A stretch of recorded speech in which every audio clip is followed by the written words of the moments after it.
He can tune.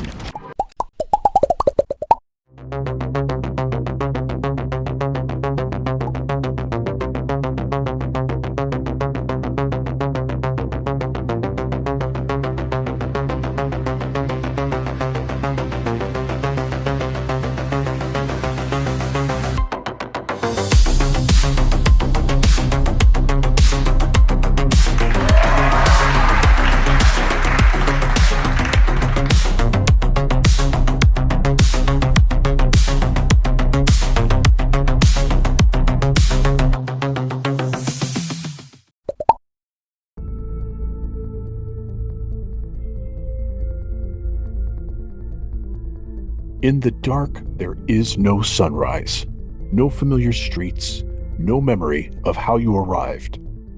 Only a city that never truly sleeps and never stays the same. Released on February 27th, 1998, Dark City is the haunting vision of director Alex Proyas, brought to life by New Line Cinema and Mystery Clock Cinema. At the center of it all is one man waking into a nightmare with no name, no past, and no way out. John Murdoch is alone, hunted, and trapped in a world where the rules of reality are rewritten every night. Because in this city, at midnight, everything changes. Buildings rise and fall. Faces are altered. Lives are rearranged. And somewhere in the shadows, a hidden force is pulling the strings. As Murdoch searches for the truth, he uncovers something far more dangerous than memory loss. A secret buried beneath the city itself. A secret about identity, about control. Dark City is a journey into mystery, paranoia, and power, where nothing is what it seems, where the darkness is alive, and where the only way to escape is to remember who you are.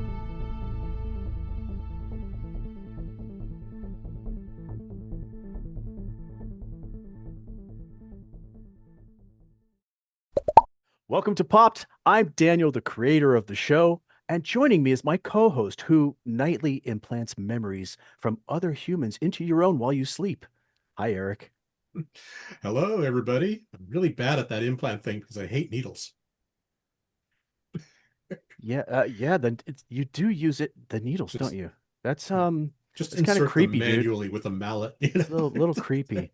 Well, hey, also joining us is the only known human to be able to tune like the strangers do. All the way from Sicily, we are welcoming back a good friend and a talented actor who many of you will remember from Stargate SG-1, Blood Drive, Falling Skies. Colin Cunningham, welcome back. Thank you for having me. Call me the Coco. Eric's Coco. the co-host. I'm the Coco. So just call me Gotcha. Coco. Okay, Coco. All right, Eric, you're host. I'm a host. We got a Coco. And a Coco. Who knew? Oh my God. Hey, so every week we get mails from our listeners, viewers, and here we go with Pop Mail.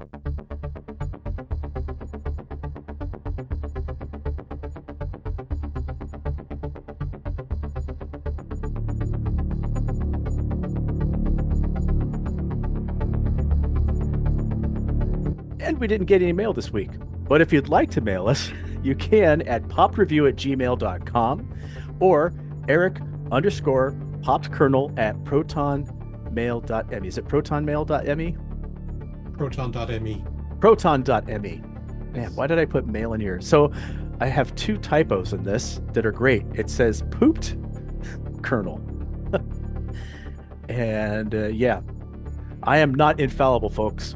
This is why I don't tune. This is why I don't implant memories in people's heads. Speaking of which, we have a doozy. We're going to talk about the 1998 film starring Rufus Sewell, Jennifer Connelly, William Hurt, called Dark City. And our guest picked this out of a long list of films because, you know, we always wanted to have him back. And obviously, when you're not doing a project, somebody's in, you say, hey, is there something else you'd like to talk about? And Colin, you chose this. What made this stand out to you? Why did you want to talk about Dark City? I love this film. I absolutely love it. I remember the first time I saw it, I walked out of the theater. It's the first time I think I'd walked out of a theater with that what is everything I think I know feeling, and it really set in, and it happened at such a pace, and it was such an onslaught of sound and visuals and concepts, and I was completely sucked in, absolutely blown away. I could not get ahead of anything, and it just kept unfolding and expanding and expanding. And honestly, I think it's one of the well, I don't even like putting films in genres because a good movie is just a good movie, but it's absolutely up there. I think Alex Proyas is one of, even though he's absolutely known, he's still, I don't know why, he's one of the most just staggeringly underrated directors I think that's ever lived. The guy is an absolute genius. The things that he's done are just mind blowing to me. So and there's a soft spot in my heart for it because it really just it absolutely blew my brain apart when I first saw it. Yeah, Alex Proyas, it's funny because I knew of him, but I wasn't exactly certain with all of the things he'd done until I looked them up today. Was it yesterday? And he had directed a bunch of music videos for bands that I really like. I don't know if probably bands we all like. I'm not sure, but like You know, In I Excess. didn't even know that. Who did he direct? That's amazing. So he did like In Excess, Crowded House. Don't Dream It's Over. Some of and I've got a list somewhere. Of course, it's no. Oh, here it is. Uh, Crowded House, In Excess, Yes, Joe Jackson, Alphaville, and Sting. So this is kind of what he was known for before he got pulled into directing films, and he's done some really good films as well. That's so cool because look, I remember like Philip Janu who did if you guys know it, 3 o'clock high. Yeah.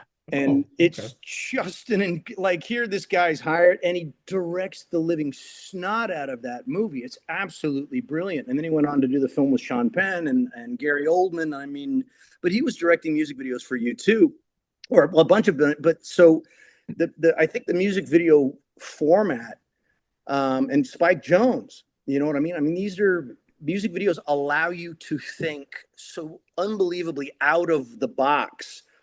There's you just learn to do things in ways and think in ways that are so outside of the standard narrative of networks and cookie cutter formulas and all that kind of stuff. So I think it certainly lends to their, if not, it helps them, with their talent, and it's a great background. Yeah, I think it was a good proving ground back when music videos were really like the thing to do. It led to him doing The Crow, and obviously next was Dark City. Incredible. He also did iRobot. So I mean, he's got a very storied, intricate career, which I think is cool. And yeah, absolutely, music video I think gave a lot of directors freedom to just experiment. Eric, what about Dark City sort of stands out to you?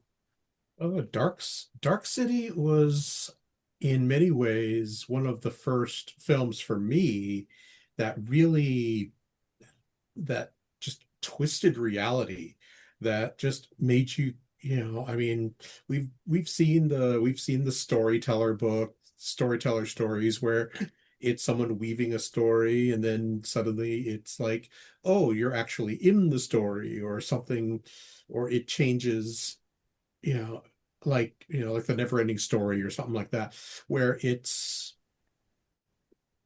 you're you're in the story is changing, you're questioning what's real, what's not real. But this bent it and presented it in a certain way that I think has really influenced how that is presented now. I mean, I think this was one of the first that did that for us.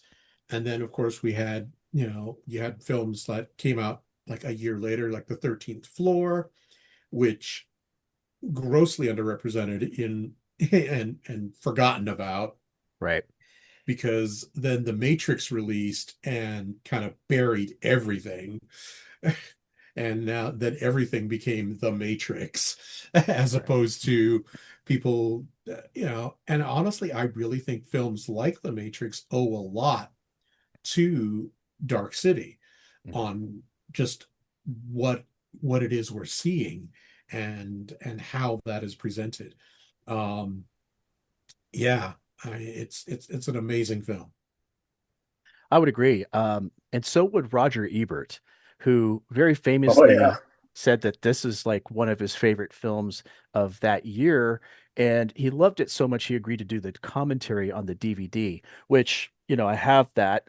Unfortunately, I don't have the director's cut, which when I realized I didn't, I ordered it yesterday because I'm like, what am I doing? The theatrical cut sucks with that added commentary that they put in there, it's a voiceover that they added in, which basically blows the plot of the entire film. Um, so yeah, I can't. Yeah. Let me add a Hmm. little something to that, guys, because the first time I saw it, I was blown away. And obviously that was the studio version. Mhm. And but because I'd never seen anything like it before, I didn't entirely even trust or even pay a whole lot of attention to the opening uh, voiceover narration. And I get it. I totally get it. It gives it away. It gives it away. It didn't for me.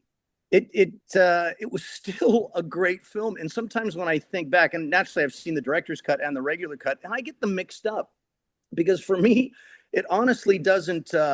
It doesn't matter. I get it. I think it's a valid criticism. But it never mattered to me. The film is such a feast and an overload on the senses that I was just absolutely taken in by it. And in fact, this is going to sound a little crazy, and we'd probably have gotten to it later on. But I love this movie so much, and I'm God bless the actors that worked on this show. But I'm about to say something that's going to sound a little strange. I adore this film, and I'm not crazy about any of the actors in it. Wow. It's one of the few films I can watch over and over and over again and not think anybody in it's particularly good. Oh, look, I mean, I I'm, can I'm see that. obviously I'm exaggerating a little bit, but I mean, I love what Kiefer does, but he's doing this overblown Peter Lorre impersonation, and Rufus at times I thought was maybe a little bit dry, but that's the genius of this particular film is that it doesn't hang on anyone or anything. It's just a staggering piece of work that it's just an incredible film because I'm honest to God, and again, I don't mean to be negative or criticize anybody's work, even though obviously it's a criticism. In fact, it's not a criticism. I just don't particularly. I didn't grab. Nobody in the movie really grabbed me, and I still think it's one of the greatest damn things ever made. So I think that's a testament to Proyas and Patrick Tatopoulos and was it George Little, the guys who created this production design, and the sound design is insane. Yeah. It's so good, and I just think that there's just you could have introduced an all-girl basketball team, that rubs a magic lamp and a llama appears in the middle of that movie, and it would not matter to me in the slightest. Well, I'm going to agree with you on the Kiefer Sutherland bit. I felt that was weird. And the fact that his voice was the voiceover narration, I remember I was watching it with my girlfriend here, and she said, "What's with this weird narration voice? What is this?" And I said, "Yeah, yeah, just get past it. You'll like what you're about to see." She's German, so you got a lot of German expressionism in this film Oh yeah, as yeah, far yeah.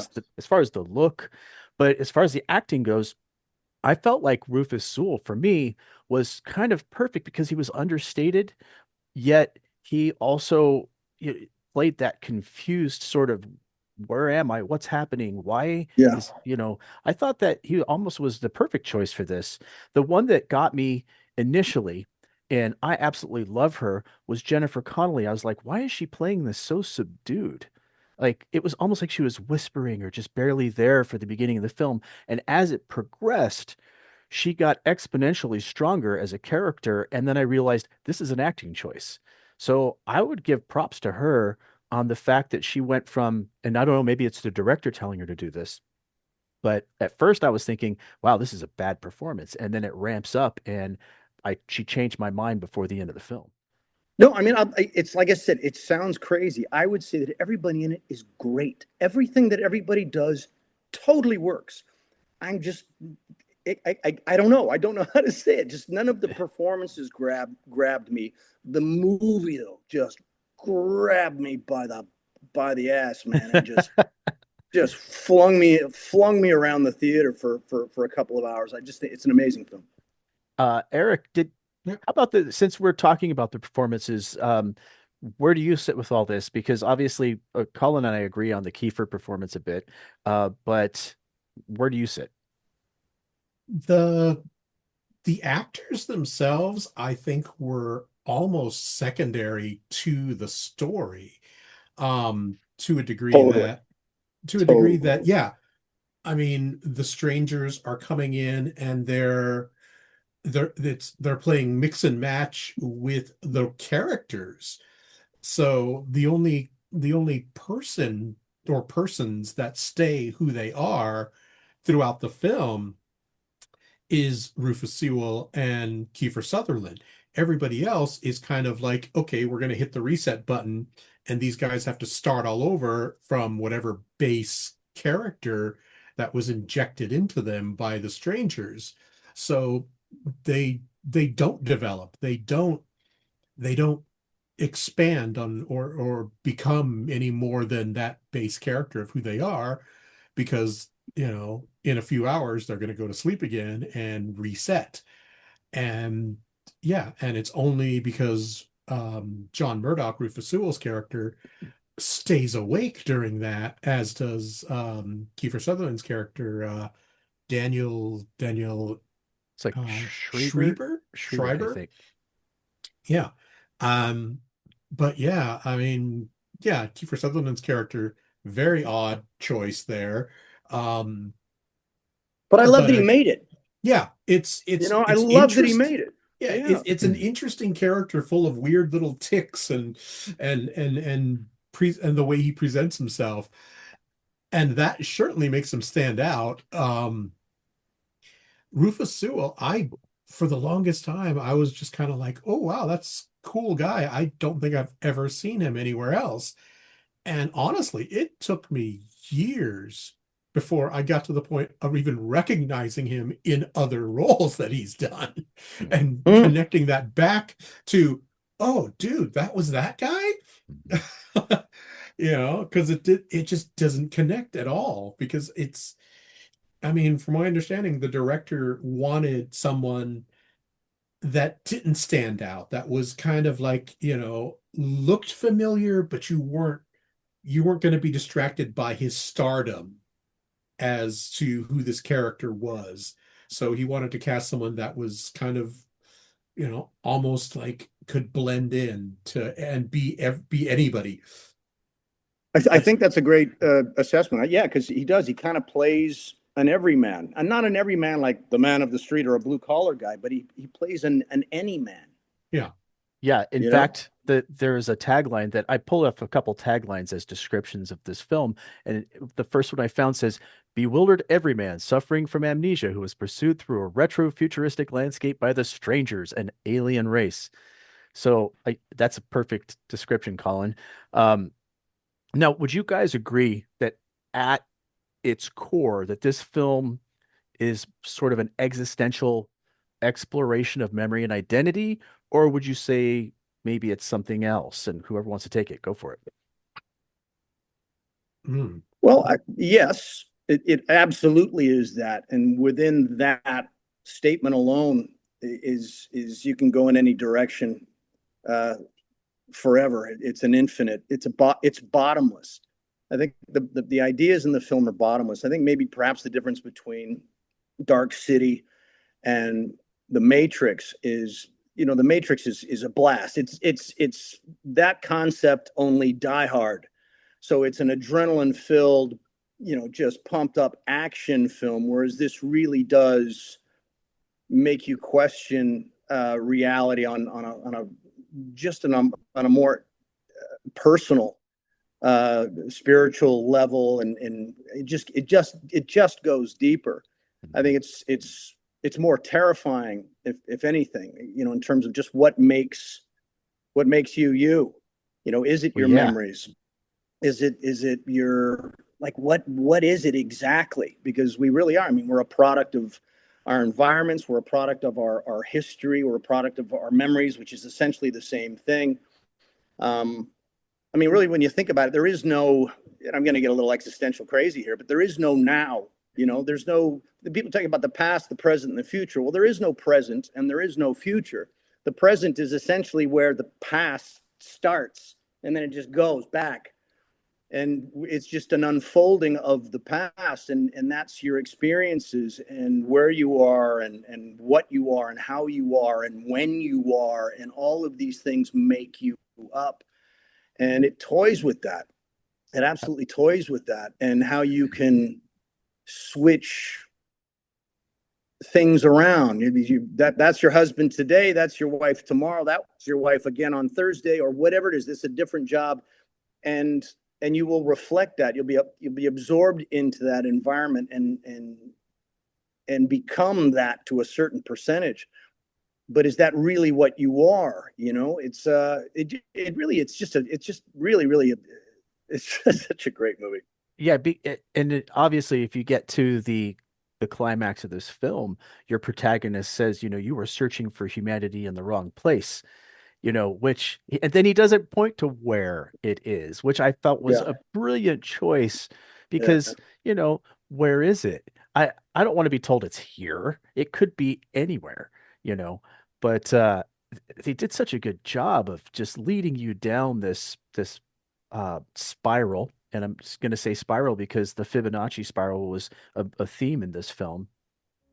But What's the Fibonacci spiral? I haven't heard that. What is that? Fibonacci spiral is a aspect of nature that shows up pretty much everywhere. Galaxies, all the way down Ah, to like a yes.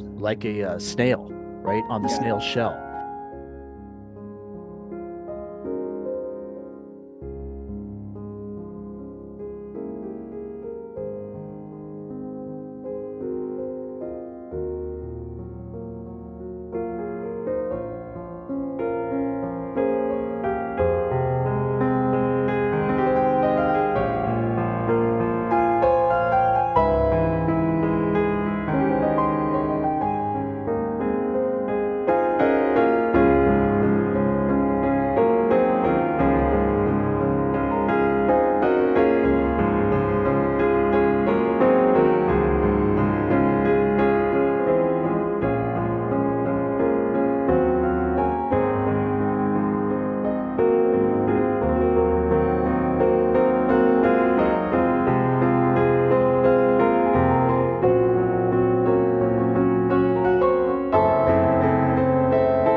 So it to The me, sacred geometry. yeah, geometry, and Yeah. obviously existence itself is it's a sort of a metaphor for the fact that everything is sort of working in this sort of spiral, and they even told the story in a spiral. They didn't tell it like in a very linear progression. You found it out and it sort of worked its way around all these people. So, I mean, yeah, if you haven't figured out yet, I love this film as well. I don't know. I mean, it makes you question identity. It makes you question self. Mhm. Am I more than just my memories? Is there something else beyond that? Is there even such a thing as a soul? And if it does exist, is it, you know, is it just, what is it? How does it, But how does it? Eric, also, when you think about it, I mean, just that concept alone, like you're totally describing it, and with Nowhere Man, a guy on the highway, And that's how that story's framed. But when you Mm-hmm. look at what these guys and gals and these geniuses did with Dark City, look what they wrapped that idea in. Yeah. I mean, it's like you can't get your head around it. The entire world and the buildings are coming up out of the earth and the table's getting long and everything shifts and changes when you go to sleep. And like, I mean, they went so over and above That I think that was part that of the the magic is idea, and the it's Hmm. just yeah. like, I mean, it's just it's so much bigger than it ever needed to be. Mm-hmm. And I just every time I watch it, I'm like, I can't. How did they do this? This film's what? How old is it now, Daniel? 30, Uh, 28, 90 years 28 old? years old. 33 decades ago they did this. I mean, it's like, holy crap. And even here we've got this. It's such this crazy juxtaposition. You've got the noir, you've got the automat, but even when he goes into, I don't know what you'd call it, the mothership, the headquarters of the aliens, it's like a coal mine shaft. He's riding a cart over a friggin' roller coaster. I mean, Oh it's yeah. it's bonkers, man. They mixed It's so just many bonkers. eras together. You had cars from like the 80s and 90s driving around with cars from like the 40s and 50s and all of the aesthetics. It's very Blade Runner in that sense with this retro future tech, right? One guy's got a rotary dial on his phone. I think it's the detective, but Yeah. there's examples of like digital clocks and other things in the mise en scène, and that always kind of blew me away with this film too because I don't know if maybe if this was the first film to do that or not, but well, no, see, Blade Runner was 82, so it would have been Blade Runner, but Yeah. that I love that aesthetic, you know. Yeah. There's other things aesthetically that are very symbolic. The strangers themselves, right? They're they're reminiscent of like Nosferatu, and it's when Oh, you so look good. at how all the things that their vulnerability to sunlight, their pale skin, the big long trench coats, the fact that they're parasitic aliens, you know, they inhabit the And humans' dead the corpses. dialogue they have, and the just the pronunciation and the way they speak and the names that they have. Mhm. Mr. Hand, Mr. Book, Mr. Yes. Face. I mean, it's like, no more Mr. Hand. I mean, it's just what the there's so many worlds that are happening. I don't know how they pulled it off. Yeah. I mean, I hadn't seen anything visually like that, like the way it was presented, where you saw the whole sets just kind of changing right in front of your eyes, where it was, buildings sprouting up. And I mean, nothing short of, hand-drawn animation had done that previously, Oh yeah. at Yeah. least as far as I knew.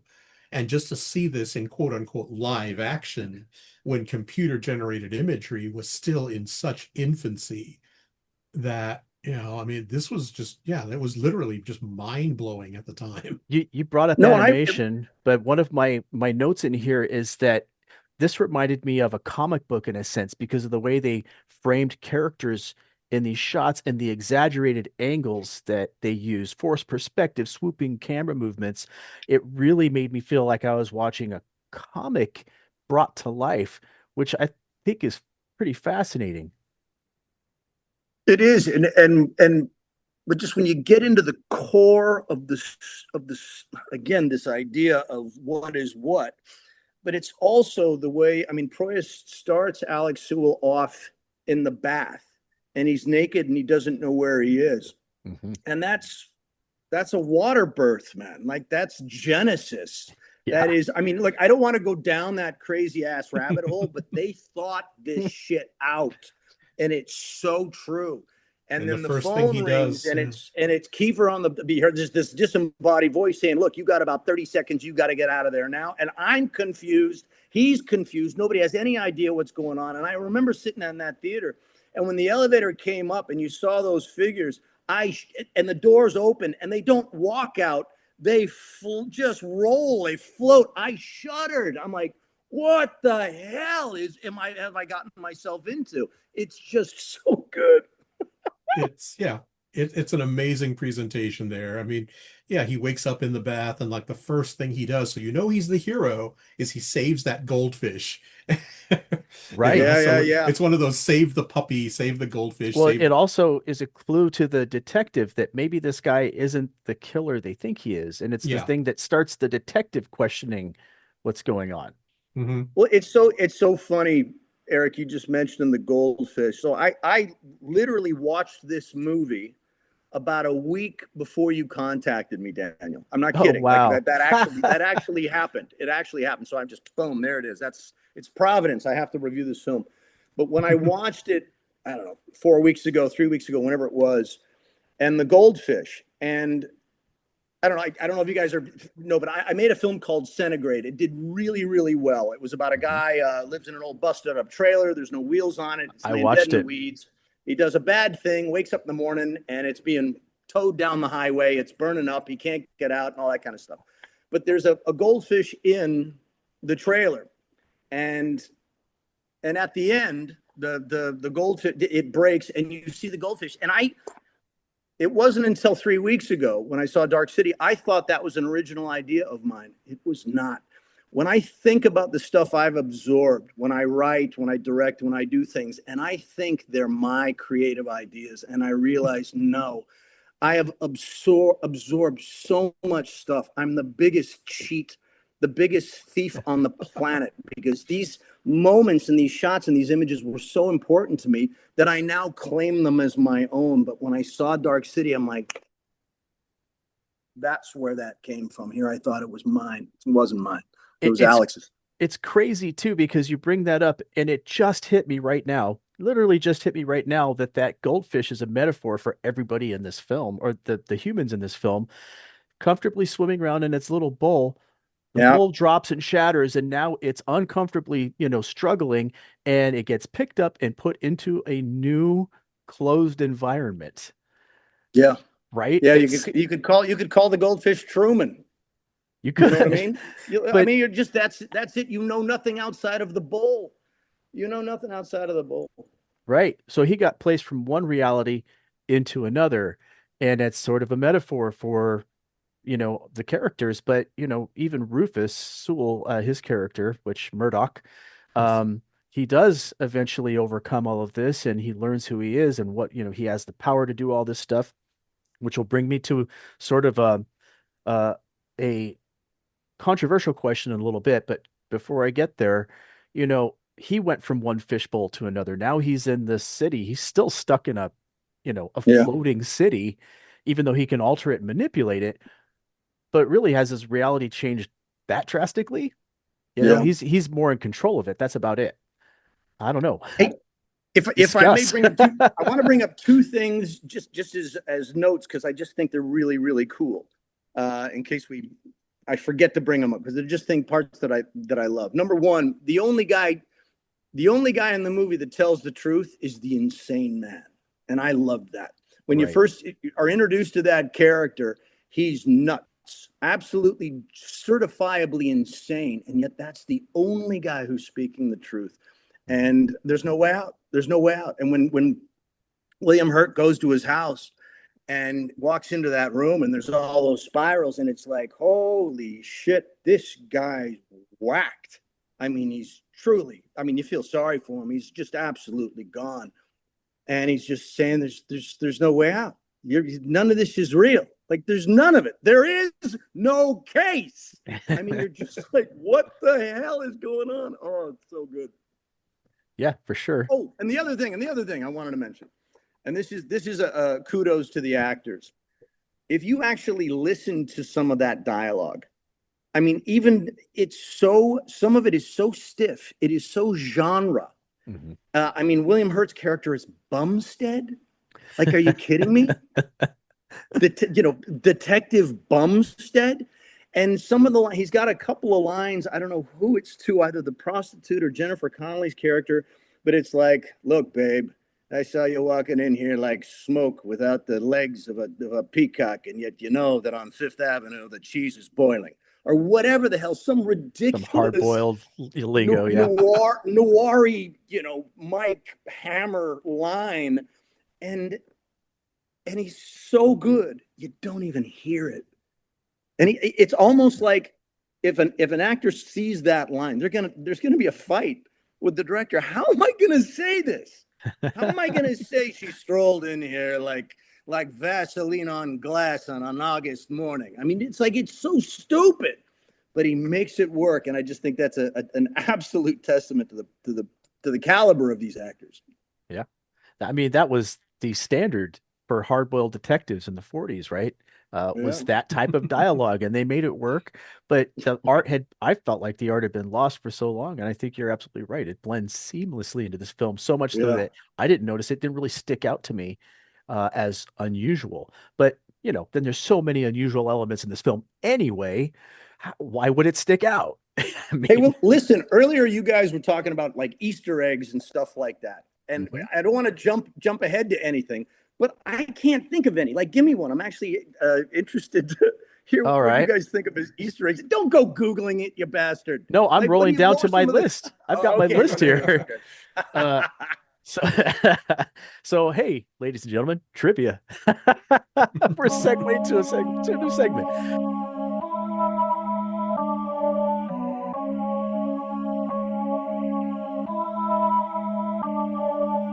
Kiefer Sutherland thought that maybe he got the script by mistake, as the Doctor was supposed to be much older and distinguished.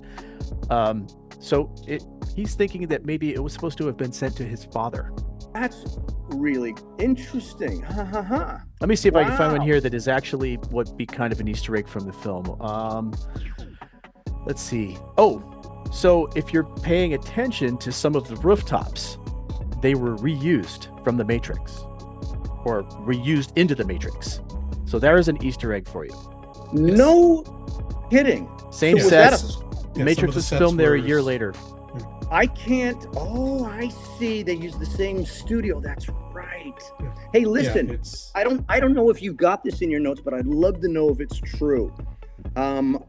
I think I remember Kiefer talking about it, and it was about an 8-month shoot, and they're in Australia, but they would wake up. They'd be on set at like 5 a.m. to get into makeup and all that kind of stuff. So they'd go into that studio, which was permanent night, and they would get done at 7, 8 o'clock at night, and they would walk outside, and it was now night. So I remember hearing that not just Kiefer, like everybody, the crew, the cast, everybody almost went friggin' insane because it was nighttime for 8 months. They went to work at night, they came out at night. They went back to work at night, they came out at night. It was permanent black for 8 friggin' months. Other than lunch, you'd go out and catch 20 minutes of rays. The unattainable Shell Beach is a recurring focus for the characters. If you look closely at the city map in the movie, Shell Beach is completely cut off from the rest of the city and not connected by any real roads. There's another thing. When you see the subway map or what have you? Yeah. Might Yeah, have how been do you something get that to you'd have Shell missed. Beach, man? How do you get to Shell Beach? Shell Beach, they get there and it's a billboard, right? And they have to tear through it to figure out where they are. Well, I'll tell you, the film got me 100 different ways, but the first time, and I remember it really did get me, because of course you're watching the first, let's say the first part of the first act, and then Jennifer Connelly starts off singing, and we go through a bit of the movie, and then she's back, at night singing, and it wasn't until Rufus, I think, says to Bumstead, what'd you do yesterday? What was the last time you saw the daytime? And I realized, oh my God, I that's right. We've been going from night to night to night. Correct. There's no day here, but I didn't even catch it myself. So that reveal for me as an audience member was like, wow, dude, there's no day. I didn't see it. That's right. There's no daytime. It flipped me right out. One of the things that we do on this show is we find something about the film that is a theme that we like or enjoy, and then we decide to talk about other films that have something in common with it. And this is where our top 5 list comes in. So we're going to talk about our top 5 films that make you question reality.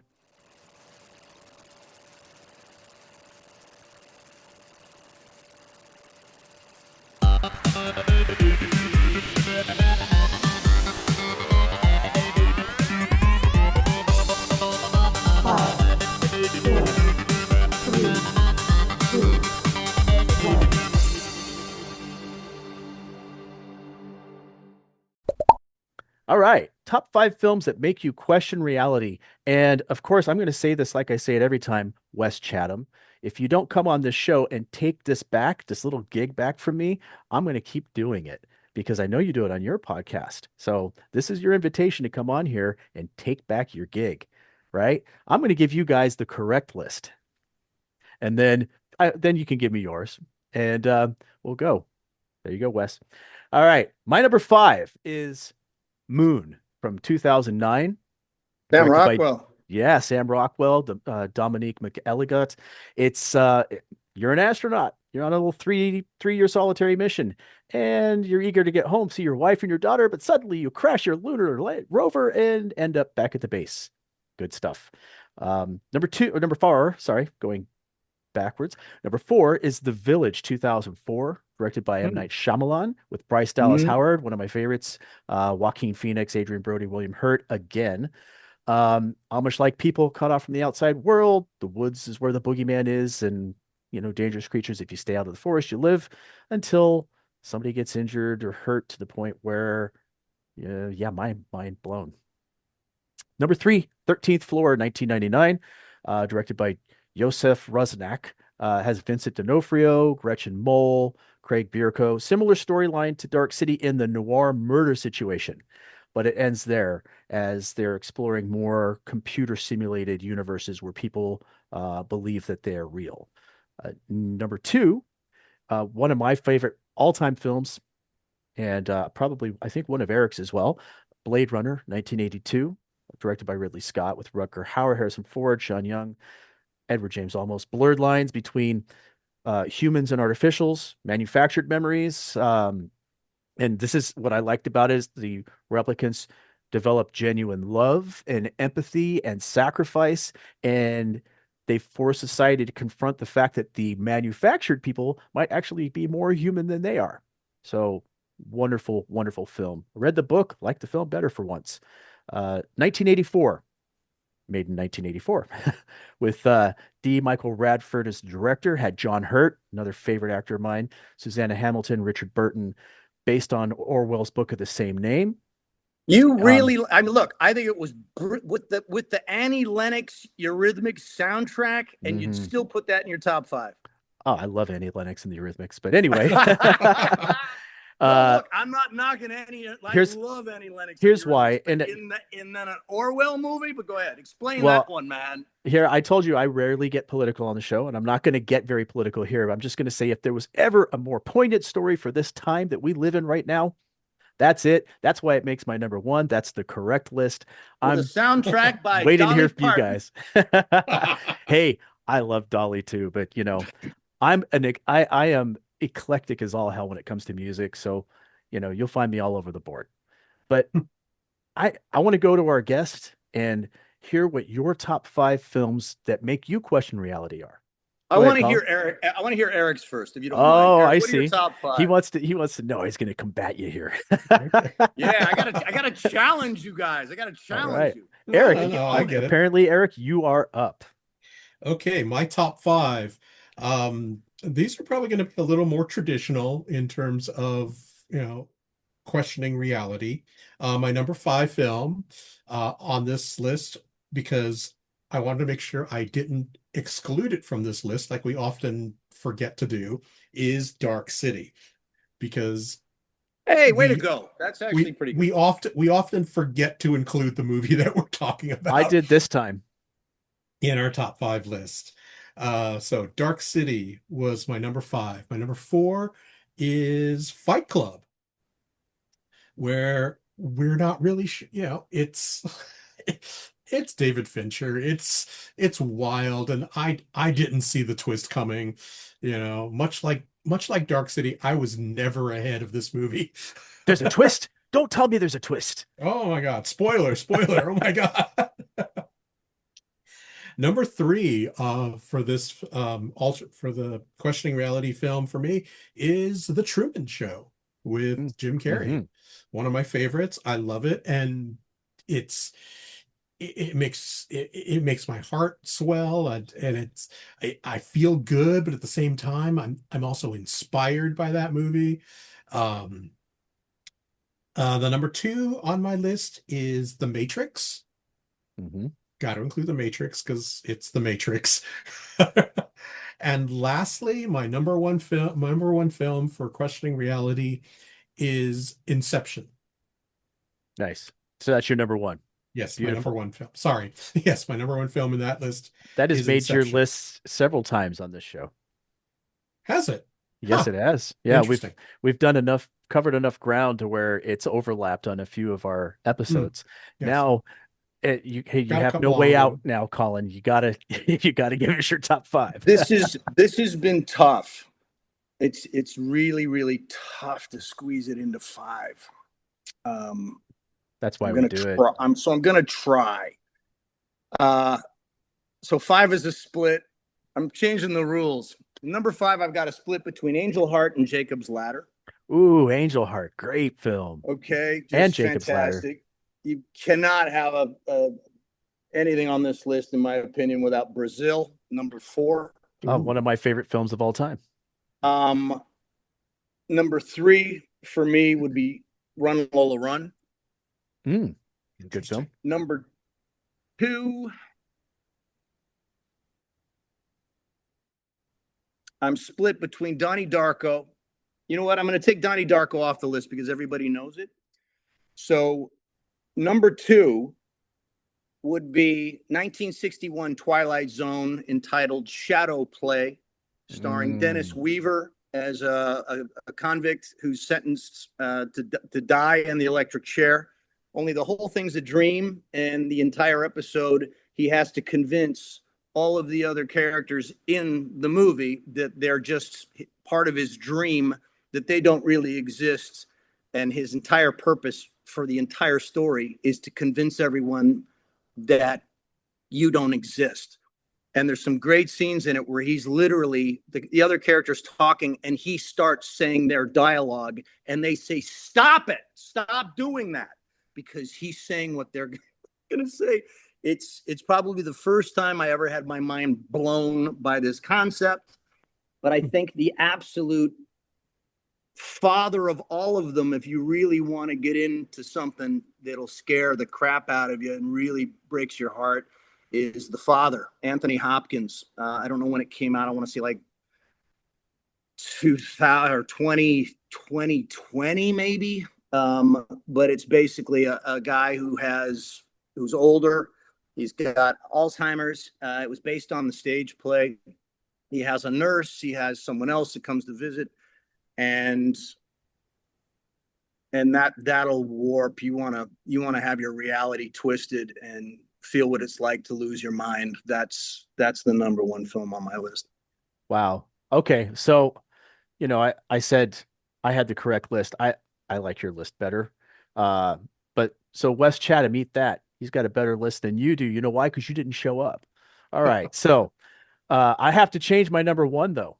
So I'm going to take 1984 off my list because you just reminded me Brazil. Brazil is probably up there with Blade Runner in my favorite films of all time. I'd say it's top three. So Yeah. good, And good look, job, hey, Colin.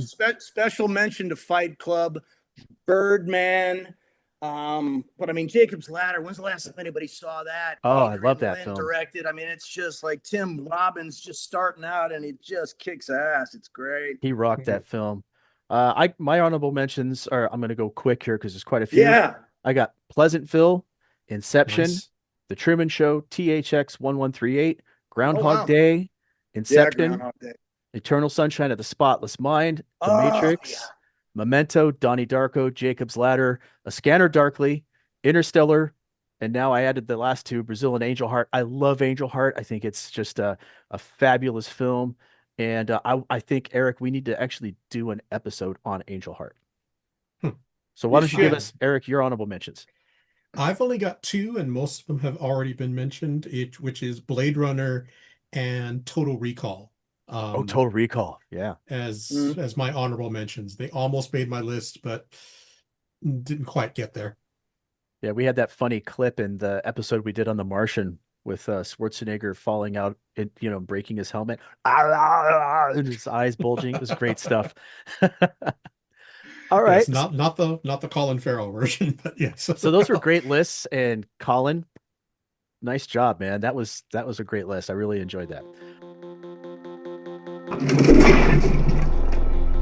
Could have done without that.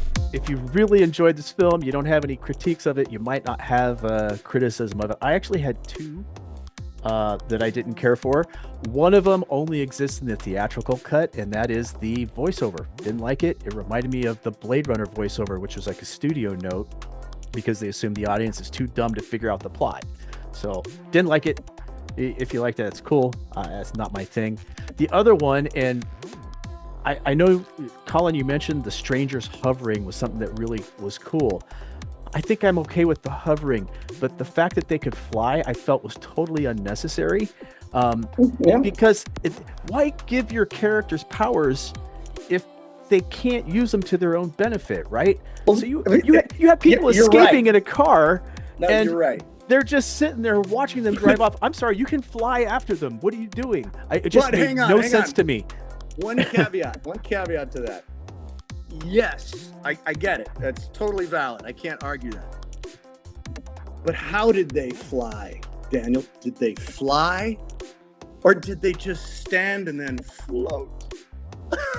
I mean, like they would just float. And it was like, what? I mean, it didn't seem... They floated at the speed of plot, as far as I know. I mean, but I mean, it wasn't like Superman flying. Like they stood and then floated. True, but I mean, it's a cool. contained environment. It's like you would think they could catch them. You know, if you go up high enough, you can just keep track of them like a helicopter. But fair enough. I'm nitpicking because this segment is one of those things where this is something I could have done without, and. Only in the sense of the narrative, I felt like you kind of let your narrative down a little bit there. Otherwise, this film is impeccable. So, do either of you guys... Eric, what was your pet peeve? Could have done without. I don't think I have one for this particular film. I mean, it worked really well for me. Perhaps the only minor pet peeve I have, I think, is in the theatrical version of this versus the director's version, is when they dubbed over Jennifer Connelly singing at the nightclub. Great one. Mm-hmm. Yeah, because her actual singing that she performed in the director's cut, I thought was a better performance. Wow. Okay, now you guys are tripping me out. I thought it was, and forgive me, Jennifer, you're a lovely singer. I liked the dub better. Interesting. Yeah, because they hired a professional singer to sing it. Whereas, that was the first thing that I noticed in the director's cut. I'm like, why is what happened to the singing? But that's great that you guys loved it. I actually thought it was I'm sorry, Colin, but Jennifer can sing to me anytime. Okay, fair enough. Below your window with a guitar. Oh, Daniel, come out, Daniel. It'd be terrible if it was like Cyrano and that professional singer was over on the side singing for her. Yeah, there you but go. I think part of it is because that is an implanted character in her, so she wouldn't necessarily be, at that professional quality. Wow, that's interesting. Performer. Now you're really getting technical here. No, you're right. You're right if you think in terms of the actor and the character. You're absolutely right. I can't negate that. But in terms of the film, it can be anything. You know what I mean? It really, you can just get sucked into that film noir-y world that's created. But no, I think that's valid. For me, the thing I don't say I could do without it, but I thought, really? We're going to do the staring at you, you stare at me, and we're going to have lightning bolts and energy coming out of our eyes. I'm going to fight you with my eyeballs, and we're going to stand there. But again, they pulled it off. I don't know how you pull off I'm going to stare at you with energy coming out of my face and then battle your energy coming out of your face. But they especially since you can't see that on set, right? It's like... It's something they have to edit in later. Can you imagine, dude? That's a great point, Daniel. Can you imagine how stupid those actors looked while shooting that? Yeah. Like you got to commit, man, because you look like a fool. But the sound's not added yet, and the VFX isn't added, and there's so much more that needs to come in there to make those things work. So you got to really trust the director. Otherwise, you're like, what the hell am I doing? I've heard a similar story from what's her name? The actress that plays the Scarlet Witch in the Avengers movies, because Elizabeth Olsen. all the male characters are literally like throwing punches and flinging objects, and she's just kind of standing there waving her hands Yeah. because they have to special effect in her powers. Everybody else is Well, physically just expressing. imagine you're on the set of Star Wars and Darth Vader walks in and speaks his first line on set. Mhm. You'll be like, what the hell is this? Some dude taught some, the thing we got, the force has been awakened. I mean, you just sound like a total horse's ass. The one that blows my mind on the Star Wars set is Peter Mayhew, who played Chewbacca, actually spoke his lines In English. with his accent through the costume on set, and they dubbed in the Wookiee language in post. No kidding. Yeah. Yeah, so he's Hey, actually listen, there speaking English with his little British accent. I gotta tell this little aside story because it was profound for me. So I think I'm at Comic-Con. I don't know where I'm at. A big convention. I believe it was Comic-Con. And I'm sitting at my table, and there's, I mean, it was like, wow, man, at the who's who of, I was just so like flipped out. All my heroes are here. And there's Peter Mayhew at the end of the other side, whatever. And I thought, man, I gotta meet him. So I had a Chewbacca photo and I wanted to get it signed. And so I waited in line. I'm waiting in line. I finally get up and I said, Mr. Mayhew, I said, my name's Colin. He says, hey, Colin Cunningham, Major Davis. Oh, man, my wife and we are such fans. Hey, do me a big, big favor. Can you sign this for me? And I just stood there and I wanted to weep. Nice. It was like it really, this is true. This happened. Mm-hmm. And I just floored me. That's awesome. That's Couldn't the coolest thing. Dude, I swear to God that happened. And I'm standing there going, holy shit. And it's, if anything, it's also a beautiful thing. And everybody should know this. Sometimes what we do in life, we don't see it as anything of value. You're just kind of doing your thing. You're doing your job. You're doing your podcast. You're doing whatever the hell it is that you're doing. You don't think much of it because it's you who's doing it. And you. And there's nothing all that special about you. You fart and you got to brush your teeth in the morning and you're just a person, right? But then you realize that someone has seen you do something that they appreciated, no matter what it is. And they say, thanks for doing that. Like that helped me, or that just gave me 30 minutes of entertainment. And I forgot about whatever problems I had for the day. And it just really, really caught me off guard. I'm like, this man knows me and he knew my name before I said it. And it was just like, it really, really knocked me off guard. It was really, really a cool thing. Really, really cool.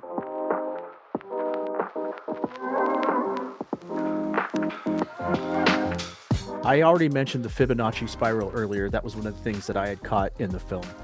The other one, and I was yesterday years old when I realized it because I'd seen the film before a couple of times, owned the DVD. Mr. Hand is Riff Raff from the Rocky Horror Picture Show. It's Richard O'Brien. Mm-hmm. And I was sitting there going, oh my God.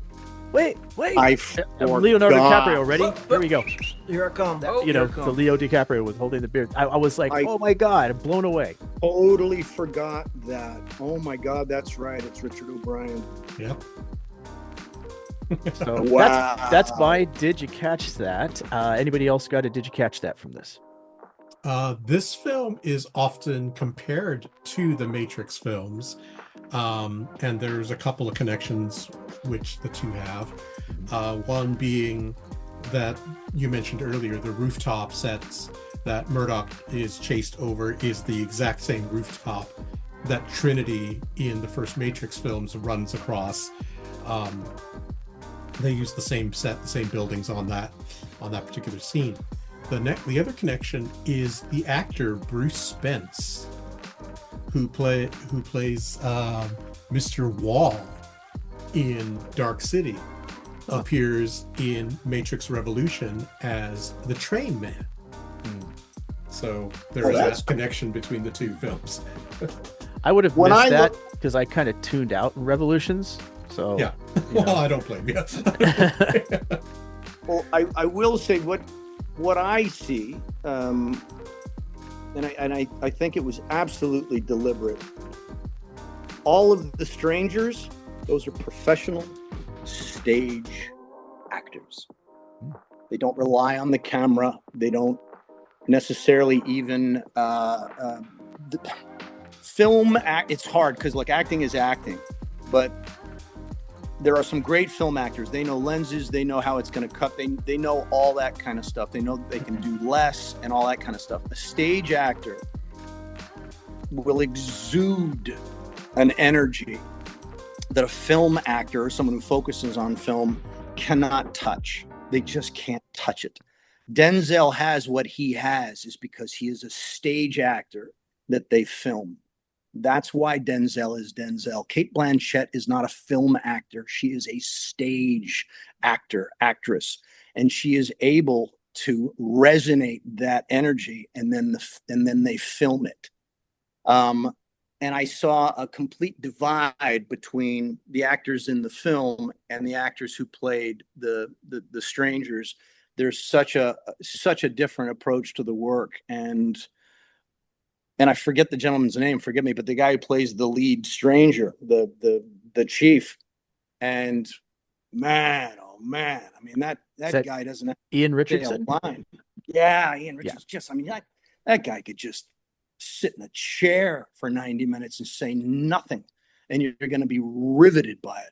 But these are stage guys. These are Shakespearean guys. These are the top shelf, and I can just tell by looking at them. I can tell by the way they stand that they've spent many years on the boards. They've got it, and it's so that's what I caught. I don't know if that's did you catch that? But that counts. That absolutely counts.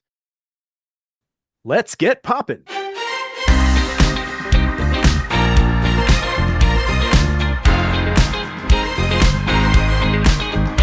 This is where we rate this film from 1 to 5 pops, 5 being best. We're going to go directly to our guest co-host today, Colin Cunningham. Hang on a second. My mom just texted me, and I got to say, sorry, Mom. I'm on call. I'm on a call. Love you. Okay, hang on a second. This is not getting edited out. There we go. Okay, man. Your mom calls you. You gotta talk. Absolutely. All right. Sorry. Oh, come on.